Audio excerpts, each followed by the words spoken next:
श्री सुब्रह्मण्य पंचदशाक्षरी मंत्रः।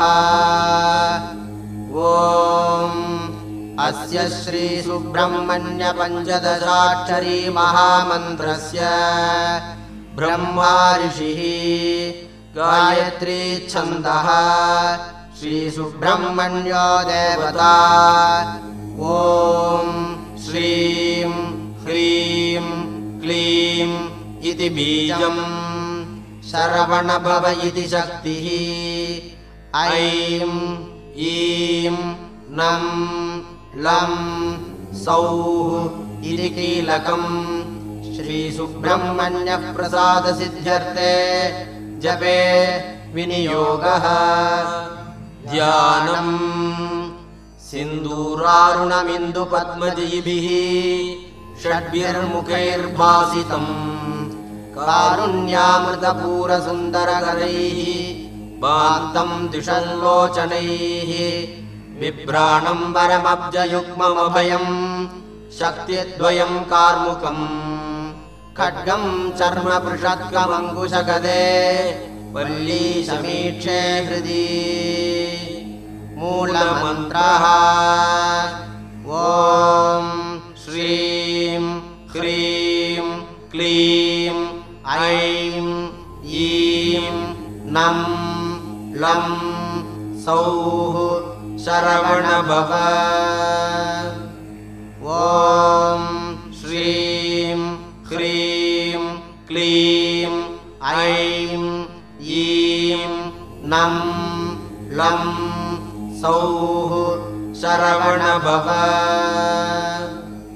ॐ श्रीं ह्रीं क्लीं ऐं ईं नं लं सौः शरवणभव।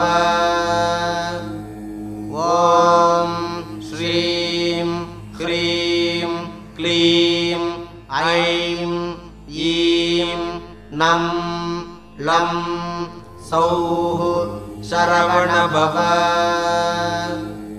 ॐ श्रीं ह्रीं क्लीं ऐं ईं नं लं सौः शरवणभव।